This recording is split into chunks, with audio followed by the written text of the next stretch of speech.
Hello प्यारे बच्चों, तो आप सभी का स्वागत है फिर से आपकी सुभद्रा मैम के साथ में।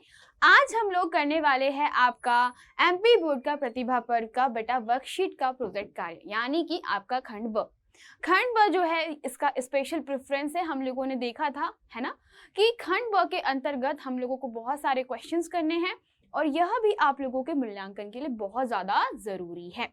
तो चलो बच्चों, एक काम करते हैं, सारे क्वेश्चंस को आज हम फिर से आपके प्रोजेक्ट परियोजना कार्य को करते हैं। चलिए शुरू करते हैं। आप लोगों को जैसे कि पता है कि प्रतिभा पर्व आप लोगों के एग्जाम में जो भी पेपर्स है वो आप लोगों को घर पे दे दिए जाएंगे। आपको घर से ही पूरे के पूरे पेपर्स को लिखना है और उनको सॉल्व करके आपके स्कूल में सबमिट करना है। तो आपको इतनी बातें पता होनी चाहिए। अगर बच्चों आपको नहीं पता है तो आप लोग बेटा हमारे चैनल पर जाकर के क्लास 7 हिंदी मीडियम पर जाकर के आप वहाँ पे यह वीडियो भी ज़रूर देखिए। अगर आपको पसंद आते हैं वीडियोस तो चैनल को लाइक कीजिए, कमेंट कीजिए और शेयर करके सब्सक्राइब करना ना भूलें। स्टार्ट करते हैं बच्चों आप लोगों के खंड बी के इवैल्यूएशन से। सबसे पहले बात करते हैं बेटा कि आप लोगों का जो फ्रंट पेज है वो कुछ इस प्रकार से होगा, जैसे आप लोग देख सकते हो। क्लास 7 आपका विज्ञान विषय है और फिर बच्चों हिंदी माध्यम के लिए हम लोग यह पेपर सॉल्व कर रहे हैं। विद्यार्थी का आप लोगों को बेटा जो भी निर्देश आपको दिए गए हैं, आपके नाम, पापा जी का नाम, आपका जो भी विद्यालय है वो आप लोगों को लिखना है, आपकी कक्षा आप लोगों को लिख लेना है। और फिर बच्चों ये आप लोगों का फ्रंट पेज कंप्लीट करने के बाद हम बेटा आगे बढ़ते हैं आपके प्रोजेक्ट पर। तो प्रोजेक्ट का जो क्वेश्चन नंबर फर्स्ट है वो मैं आपको पढ़ के सुना देती हूँ। चूंकि बेटा ये जो क्वेश्चंस है ये हम लोगों ने डायरेक्ट वर्कशीट से उठाए हुए हैं, तो थोड़ा सा आप लोगों को यहाँ पे समझने में इश्यू हो सकता है, बट लेट्स कि हम लोग इसको ट्राई करते हैं। तो बेटा सबसे पहला क्वेश्चन होता है आप लोगों का कि भाई कचरे को संग्रहण और उसके निपटान के अंतर्गत आप लोगों का प्रोजेक्ट नंबर 1 है, यानी कि ये प्रश्न पहला है जिसमें से आप लोगों को क्वेश्चन पूछे जा रहे हैं। अलग अलग क्वेश्चन है, तो चलिए इस पूरे विषय से हम लोग क्या करते हैं, पहले प्रश्न को हल करते हैं। पहला प्रश्न है, यदि हमारे घरों एवं आसपास के क्षेत्र से कूड़ा ना हटाया जाए तो क्या होगा। यानी बच्चों आप लोगों के घर के आसपास कहीं पर कूड़ा एकत्रित होता है तो आप लोगों ने देखा होगा कि कूड़े के ऊपर बहुत सारा जो भी गंदगी है वो इकट्ठा होना शुरू हो जाता है। तो सबसे पहले पॉइंट आप लोगों को बेटा इसको सॉल्व करने से पहले यही लिखना है, ये बात ध्यान में रखिएगा कि कूड़ा कैसा भी हो, चूंकि कूड़ा एक टाइम के बाद में खराब होना प्रारंभ हो जाता है। अतः बच्चों जब भी आप इसका उत्तर लिखें तो आप सभी को एक चीज मेंशन करनी है और वो इंपॉर्टेंट चीज है कि कूड़ा जो होता है एक समय के पश्चात सड़ना प्रारंभ हो जाता है। तो बच्चों जो भी कूड़ा है वह एक समय के पश्चात क्या होता है बेटा, कूड़ा एक समय के पश्चात अपघटित होना प्रारंभ हो जाता है। अपघटित होना प्रारंभ होता है और इसके ऊपर बहुत सारे सूक्ष्म जीव उत्पन्न होने लगते हैं, है ना। कूड़े पर क्या होते हैं बेटा, इस कूड़े के ऊपर, इस कूड़े पे बहुत सारे सूक्ष्म जीव उत्पन्न होते हैं, है ना। और यही सूक्ष्म जीव, यदि वहां पे मक्खियां है तो सूक्ष्म जीव बच्चों मक्खियों के पैरों में लग करके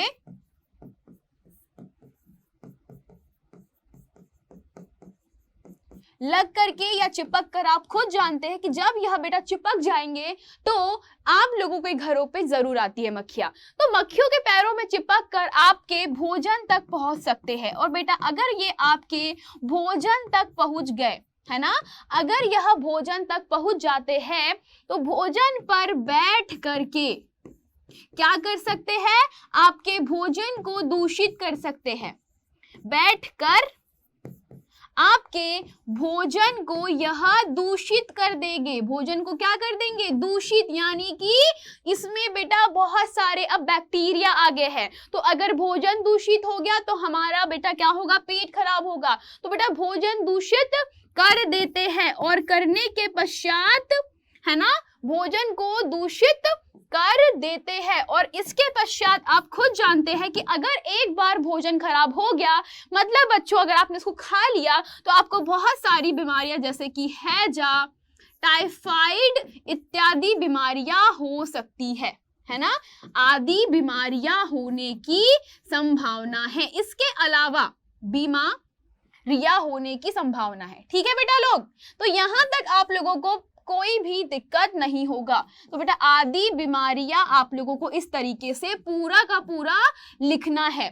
प्लस बच्चों सिर्फ आप लोगों को बीमारियां ही नहीं उत्पन्न होती है, वहां पे बहुत ज्यादा गंध होने लगता है और वहां की वायु प्रदूषित भी हो जाती है। तो बेटा बीमारियों के साथ साथ आप लोग ये मेंशन ना करना भूले कि गंध उत्पन्न होती है, जो वायु है वह क्या होती है, प्रदूषित हो जाती है।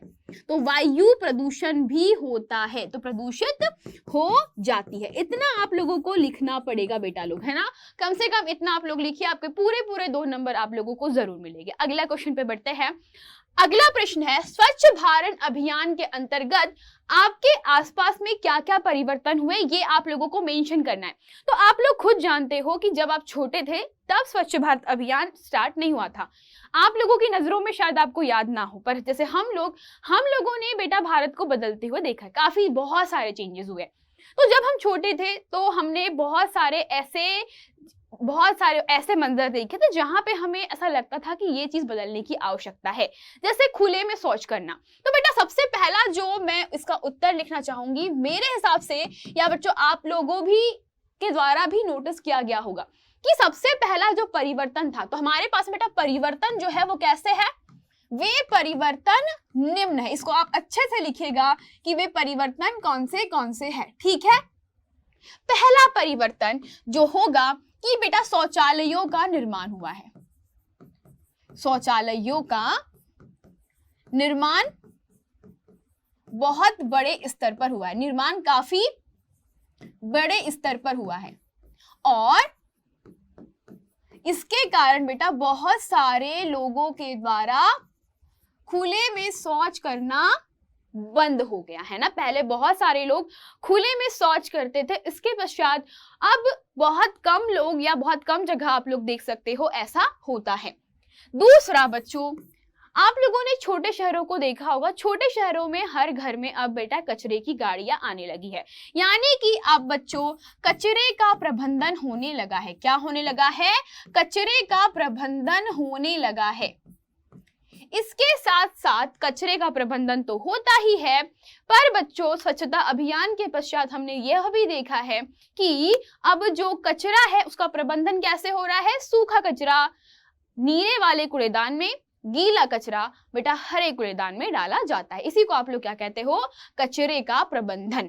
ठीक है, इसके अतिरिक्त बच्चों बहुत सारे जलाशयों, यानी कि आप लोगों ने देखा होगा जो हमारे जलाशय यानी कि तालाब, झील, नदियां, उनमें भी सफाई के कार्य शुरू हो चुके हैं। यानी कि हमारी नदियां, तालाबों और जो भी बेटा जल स्रोत है ना, तो सभी जल स्रोतों में भी सफाई होने लगी है। यानी कि जल स्रोतों में भी सफाई के कार्य पर बहुत ज्यादा ध्यान दिया गया है। स्रोतों पर सफाई योजनाएं चालू की गई है ना, सफाई योजना आप लोगों ने देखी होगी। तो ये बेसिक से चेंजेस है जो आप लोगों ने देखे। चलिए अब अगला है कि स्वच्छ भारत अभियान के चित्र का लोगो प्रिपेयर करना है। हमें क्या करना है, हमें एक बच्चों प्रॉपर तरीके से स्वच्छ भारत अभियान के लिए जो गांधी जी के चश्मे के अंदर लिखा होता है स्वच्छ भारत अभियान, उसका हमें लोगो प्रिपेयर करना है। तो चलिए हम इसका लोगो बनाते हैं। तो आपको बनाना है बेसिकली एक चश्मा,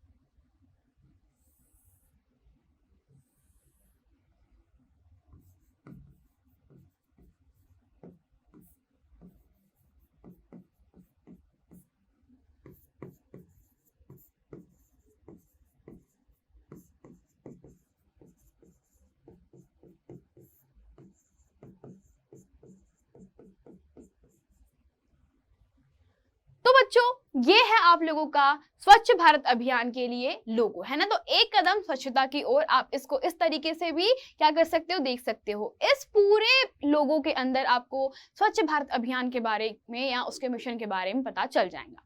अब बारी आती है बेटा अगले आप लोगों के क्वेश्चन की। अगला जो क्वेश्चन था, यदि आपके एवं आपके मित्रों को किसी समारोह में, कोई आयोजन, शादी, पार्टी जो भी हो रहा है उसकी बात की जा रही है, वहां पर अगर आपको एक प्लास्टिक की प्लेट दी जाए और दूसरा बेटा केले के पत्ते में खाने के लिए बोला जाए, किस पत्ते में, केले के पत्ते में खाने के लिए बोला जाए, तो आप लोग कौन सा विकल्प का चयन करिएगे एंड बच्चा ऐसा क्यों होता है, इसके बारे में भी हम थोड़ा चर्चा करते हैं।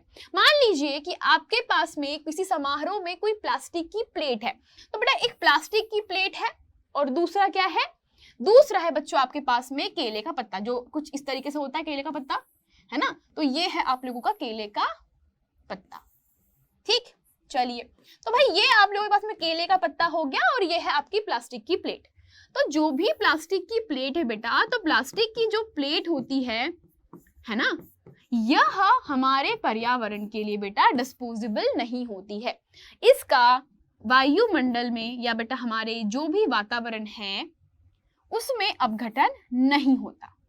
तो वातावरण में क्या करती है यह, तो वातावरण में यह प्रदूषण फैलाती है, वातावरण में प्रदूषण का कारण होती है। तो प्रदूषण का कारण कौन है बेटा, प्रदूषण का जो भी कारण है वह कारण आप लोगों की प्लास्टिक की प्लेट बनेगी। लेकिन केले के पत्ते को खाने के बाद, तो केले के पत्ते पर खाने के बाद केले के पत्ते को या केले के पत्ते का वातावरण में अपघटन हो जाता है। तो वातावरण में अपघटन के हो जाने के कारण हम क्या कर सकते हैं, अपघटन हो जाने के कारण यह बेटा पर्यावरण मित्र है ना। तो इसका क्या होता है, वातावरण में अपघटन हो जाता है, अतः यह पर्यावरण के लिए मित्रवत व्यवहार करता है। तो पर्यावरण को इससे कोई हानि नहीं पहुंचती, कोई भी हानि नहीं है। Clear, okay. तो चलो बच्चों, इसके बाद हम आगे बढ़ते हैं अगले क्वेश्चन पे। होप सो आपको इतने क्वेश्चन तो समझ में आ गए होंगे। अब आगे बढ़ते हैं कि अगला क्वेश्चन है ना। अब बच्चों यहाँ पर पूछा गया है कि अगर आप लोग प्लास्टिक का बहुत ज्यादा उपयोग कर रहे हैं पर आप इस उपयोग को निम्नतम करना चाहते हैं, तो इसके लिए हम क्या करते हैं। बेटा यहाँ पे जो प्लास्टिक के यूज है, आप लोगों ने देखा होगा, आप पॉलीथीन के अंदर चिप्स खाते हो, आप लोग पॉलीथीन के अंदर सामान लेकर के आते हो, तो बहुत सारी जगहों पर आप अनावश्यक रूप से प्लास्टिक का यूज कर रहे हो।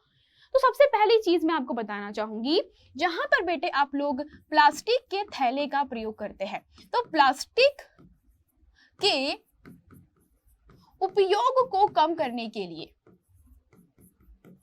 कम करने के लिए सबसे पहला प्रयास जो होना चाहिए बेटा वो यह होगा कि हमें प्लास्टिक के जगह पर कुछ ऐसी वस्तुओं का प्रयोग करना है जिसका आप पुनः उपयोग कर सके। तो बेटा हम लोग क्या कर सकते हैं, हम सिर्फ प्रयास कर सकते हैं। हम प्रयास करें, क्या कर सकते हैं बेटा, कि प्रयास किया जा सकता है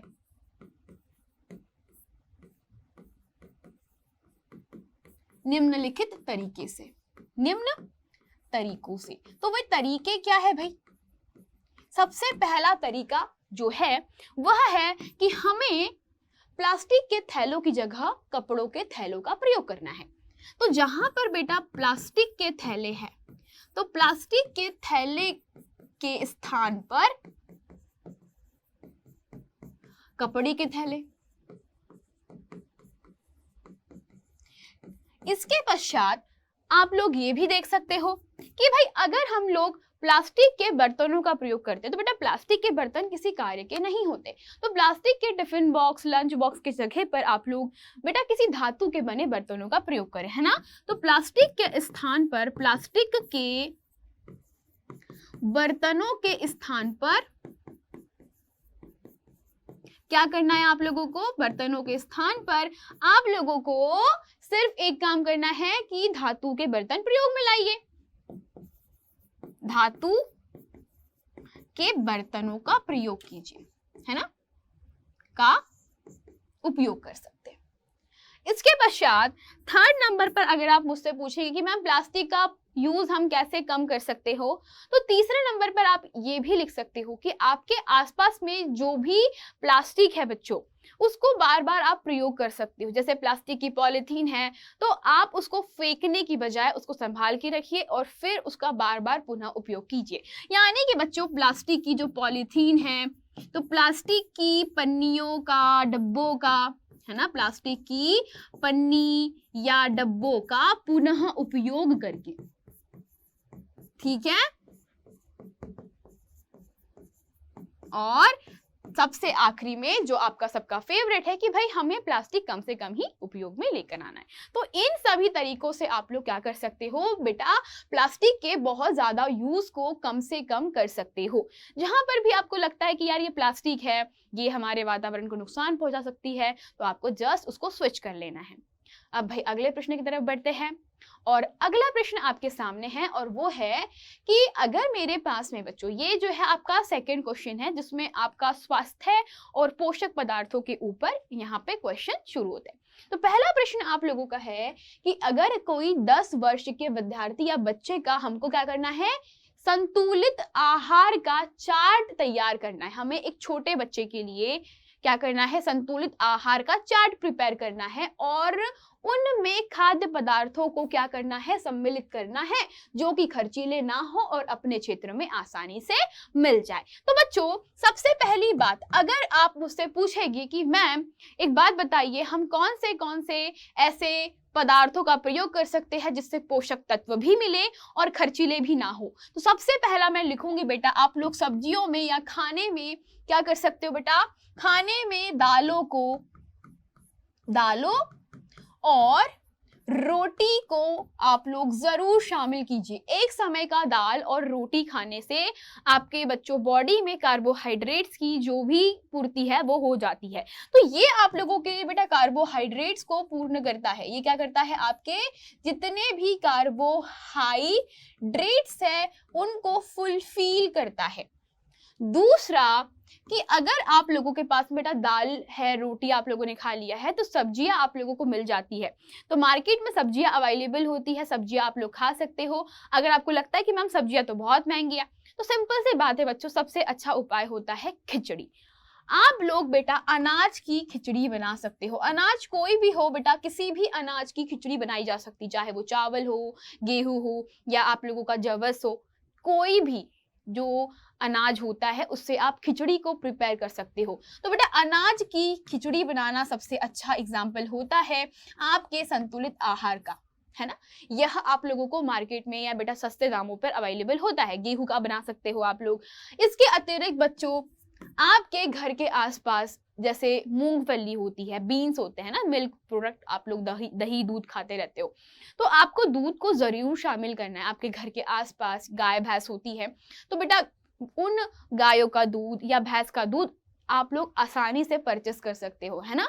तो बेटा दूध को जरूर शामिल कीजिए। आप लोग सस्ते दामों पर दूध को प्राप्त कर सकते हो और यह ज्यादा महंगा भी नहीं होता, ठीक है। एक छोटे बच्चे के लिए दूध बहुत जरूरी है, तो आप अपने आहार में बेटा दूध को जरूर शामिल कीजिए, है ना। अब देखा गया बेटा कि बहुत सारे बच्चे लोग जो है वो बादाम अखरोट नहीं खा सकते। बादाम अखरोट काजू बहुत ज्यादा महंगे होते हैं, जबकि यह कहीं ना कहीं दिमाग को विकसित करने के लिए बहुत जरूरी है। तो भाई इनके जगह पे हम क्या कर सकते हैं बेटा, मूंगफली का सेवन कर सकते हैं। मूंगफली जो होती है वहां भी आप लोगों के बहुत सारे जो पदार्थ जैसे कि बेटा वसा, कार्बोहाइड्रेट्स और प्रोटीन का पूरी तरीके से पालन करती है ना। तो आपको कार्बोहाइड्रेट्स और प्रोटीन बेटा यहीं पर मिल जाता है। आपके बॉडी में कार्बोहाइड्रेट्स और प्रोटीन आपको दाल और रोटी से मिल जाता है। बाकी के बचे हुए कार्ब्स जैसे बच्चों जो भी पोषक तत्व है ना, वह आप बेटा अनाज की खिचड़ी खा करके, ठीक है, दूध, मूंगफली, साथ ही में आप एक चीज और शामिल कीजिए अपने भोजन में, वो है बच्चों फल, है ना। बहुत सारे फल बहुत महंगे होते हैं, जैसे कि अगर आप देखें, आप लोग एप्पल, सेब की बात कर लीजिए, आप लोग बेटा अंजीर की बात कर लीजिए, है ना, आप लोग बात कर लीजिए अंगूर की, ये सारे फल थोड़े महंगे होते हैं। पर अगर आप चाहते हो कि मैम हमारा खाना संतुलित रहे और हमें इतना खर्चा ना करना पड़े, तो बेटा फलों को आप रिप्लेस कर सकते हो जस्ट थोड़े से कुछ अंडों से, है ना। अंडे बहुत ज़्यादा प्रभावकारी होते हैं, आपके अंडे जो होते हैं उनमें काफ़ी सारे पोषक तत्व का कॉम्बिनेशन होता है, तो बेटा अंडे और सब्जियां आप लोग उस पर प्रिफर कर सकते हो। तो आप लोग हरी सब्जियां और अंडों को अपने खाने में जरूर शामिल कीजिए, ठीक है। तो ये आप लोगों का एक प्रॉपर संतुलित आहार है, इसमें एक चीज भूलिए नहीं और वो है बच्चों आप लोगों का जल, ठीक है। तो यह बच्चों खाद्य चार्ट में उन खाद्य पदार्थों को हम लोग क्या कर रहे हैं, सम्मिलित कर रहे हैं जो ज्यादा खर्चीले नहीं होते हैं और आपके क्षेत्र में आसानी से प्राप्त हो जाते हैं, ठीक है। चलिए अब आगे बढ़ते हैं बच्चों। अगला जो प्रश्न है वो यह है कि विटामिन ए के मुख्य स्रोतों का चित्र बनाइए। अब भाई हमें विटामिन ए के जो मेन सोर्सेज है उसके डायग्राम बनाने। तो चलिए बच्चों हम शुरुआत करते हैं विटामिन ए के कुछ सोर्सेज से, कुछ स्रोत होते हैं। सबसे पहले आप देख सकते हो विटामिन ए, इसकी कमी से आप लोगों को रतौंधी रोग होता है। ये बात तो आप लोग जानते हैं कि विटामिन ए की जो कमी है इससे हमें रतौंधी रोग हो सकता है। रतौंधी मतलब कि रात में अंधापन, है ना। तो रतौंधी रोग से बचने के लिए भाई सबसे जरूरी होता है आप लोगों को गाजर, और बच्चों आप खा सकते हो पालक। तो हम यहाँ पे ड्रॉ करते हैं पालक और गाजर को। तो ये रही आपकी पालक और ये बनाया हमने गाजर, क्योंकि हमको बेटा कुछ मुख्य स्रोत बनाने हैं, ये आपका प्रोजेक्ट वर्क है, तो आप लोग एक या दो चित्र भी बना सकते हो, है ना। तो आप लोग गाजर और पालक का चित्र बना सकते हैं, बहुत आसान होता है, कुछ नहीं करना आपको। पालक को बनाने के लिए बेटा आपको एक छोटे से पौधे से इस तरीके की ढेर सारी बंच निकालनी है ना। आपको क्या करना है, एक छोटे से पौधे से इस तरीके से ढेर सारी बंच को निकालना, जैसे आप देख सकते हो यहाँ पर। तो इस तरीके के ढेर सारी बच्चों, पालक में क्या होती, पत्तियां होती है, तो ये पत्तियां आप लोगों की इस तरीके से आपने निकालनी। तो अब बच्चों पालक जो होती है वो कुछ इस प्रकार से होती है, ठीक है। तो ये बेटा पालक होती है, थोड़ी सी आप पालक को इस तरीके से बना सकते हो। ये पालक का बच्चों पत्तियां इस तरीके से होती हैं, ठीक है। तो ये पालक की पत्तियां हो गई। चलिए, तो अगर बच्चों आपको लगता है कि यस मैम पालक कुछ इस प्रकार से ही होती है, तो ये आप लोग पालक को इस तरीके से बना सकते हैं और ये बन गई आप लोगों की पालक। अब बात करते हैं गाजर की। तो गाजर को प्राप्त करने के लिए आप लोग सिंपल एक गाजर को कुछ इस प्रकार से बना सकते हो। गाजर जो होते हैं वो जड़ में होते हैं, है ना। तो आप यहाँ से गाजर को कुछ इस प्रकार से बना सकते हो। तो ये आपका गाजर आपको मिल गया। ये सिर्फ छोटू सा गाजर है और गाजर के ऊपर क्या करना है, आपको छोटी छोटी पत्तियां निकाल देनी है। तो यहाँ से आपकी छोटी छोटी छोटी छोटी पत्तियां निकल गई। तो ये रहा भाई आपका गाजर, ठीक है। तो ये आपका हल्का हल्का सा ऐसे थोड़ा सा बना देते हैं इसको, ताकि लगे जैसे गाजर हो, है ना। तो ये क्या है भाई, आपका गाजर, ठीक है। चलिए आगे बढ़ते हैं। अगला है विटामिन बी के मुख्य स्रोतों के चित्र। तो वो भी बेटा कुछ इस प्रकार से ही होते हैं। विटामिन बी आप बहुत सारे जो भी चीजें हैं उनसे प्राप्त कर सकते हो। तो विटामिन बी के जो मुख्य स्रोत है बच्चों, चलो इनके स्रोत बनाते हैं और चित्र बनाना प्रारंभ करते हैं।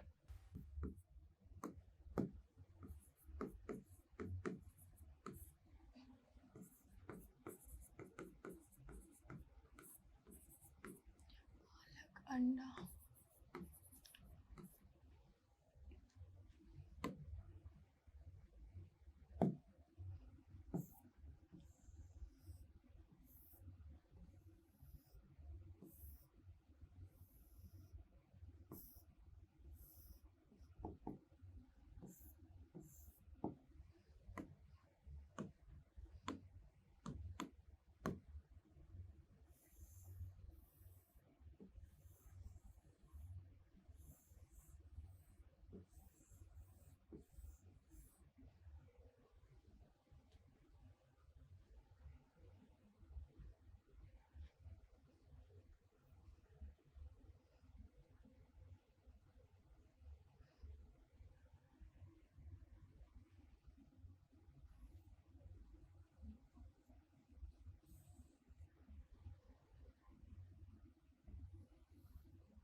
बच्चों, विटामिन बी के स्रोत है पालक, अंडा, दूध और ऐसे ही बहुत सारे पदार्थ। तो आप लोग सिंपली इनके जो भी डायग्राम से कुछ इस प्रकार से बना सकते हो।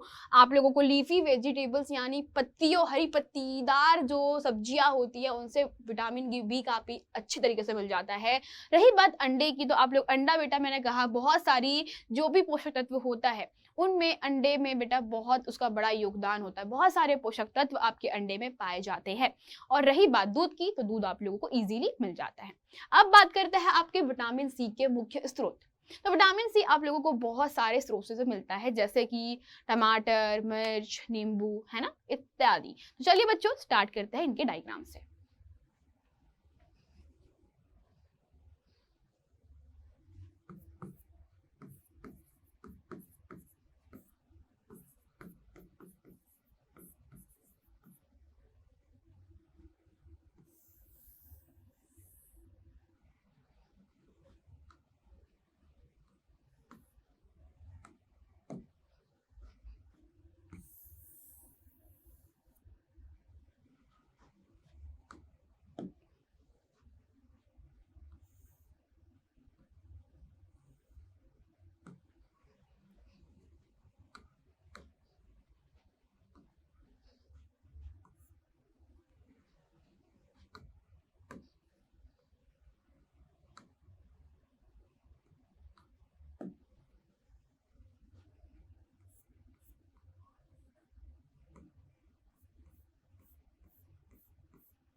तो ये था बच्चों आप लोगों का टमाटर और हरी मिर्च दोनों के दोनों डायग्राम्स आप लोग देख सकते हो किस तरीके से बनाए गए हैं। तो ये था आप लोगों का बेटा प्रोजेक्ट शीट, है ना, प्रोजेक्ट मूल्यांकन, जहाँ पर आप लोगों ने बहुत सारे डायग्राम्स बनाए, आप लोगों ने स्वच्छता मिशन के बारे में जाना, है ना। ये सारा ही प्रोजेक्ट शीट अगर आप लोग करते हो बच्चों तो होप सो आप सभी को फुल मार्क्स मिले, है ना। तो चलिए बच्चों, आज की जो लेक्चर है उसको यहीं पर एंड करते हैं। आप सभी अपने दोस्तों के साथ में ये प्रतिभा पर्व मूल्यांकन की जो भी प्रोजेक्ट शीट है इसको जरूर क्या कीजिएगा, शेयर कीजिएगा। तब तक के लिए हम लोग चलते हैं, धन्यवाद।